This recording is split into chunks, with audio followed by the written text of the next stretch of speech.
Bonjour à tous. Alors, nous sommes ici aujourd'hui pour parler des grandes dates de la Seconde Guerre mondiale.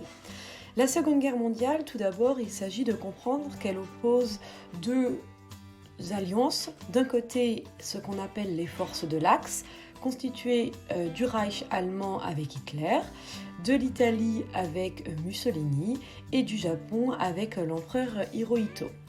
C'est une partie des alliés de l'Axe, et de l'autre côté, nous avons les forces alliées, constituées notamment de la France, du Royaume-Uni, puis plus tard des États-Unis.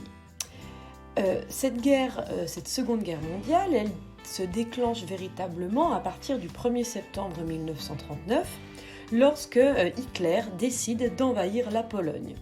Cette invasion de la Pologne, par le jeu des alliances, va mener au déclenchement d'un conflit mondial du fait de ces alliances, d'un côté l'Axe, de l'autre côté les Alliés.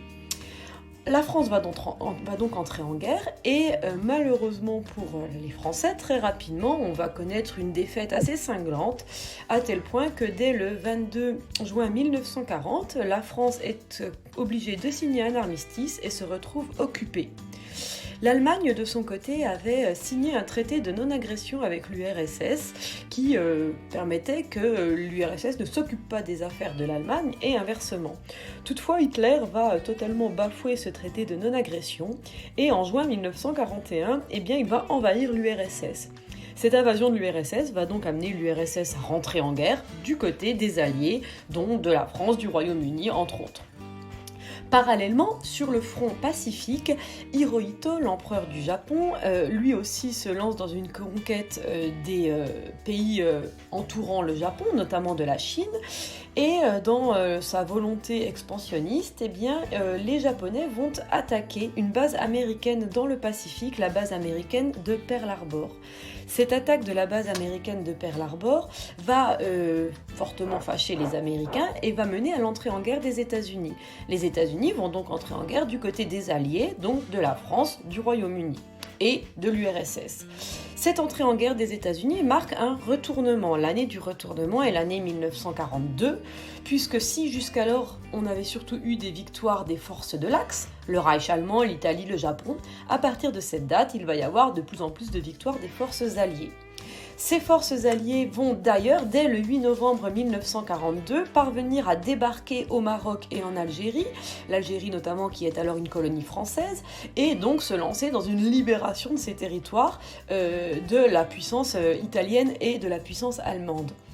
En février 1943, le 2 février 1943, l'Allemagne va connaître sa plus grande bataille qu'elle va perdre à ce moment-là, c'est la bataille de Stalingrad.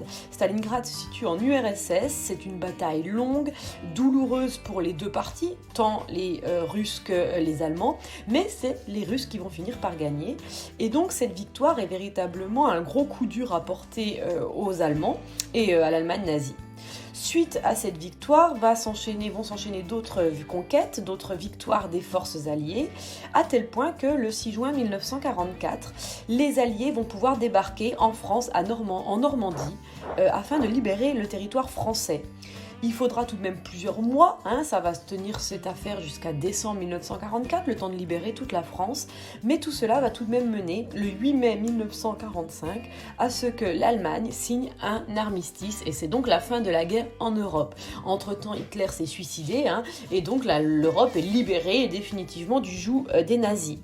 Parallèlement, il reste tout de même la guerre dans le Pacifique et les Américains vont décider de régler définitivement le sort des Japonais en lançant 2 bombes nucléaires le 6 et le 9 août 1945 sur 2 villes qui sont restées malheureusement célèbres, les villes de Hiroshima et de Nagasaki au Japon donc. Ça va entraîner plusieurs millions de victimes et face à cette défaite cinglante, face à cette attaque nucléaire, les Japonais sont eux aussi obligés de signer un armistice le 2 septembre 1945. Suite à cela, il va y avoir bien entendu des pourparlers pour un traité de paix et ceci mènera à la fin définitive de la Seconde Guerre mondiale.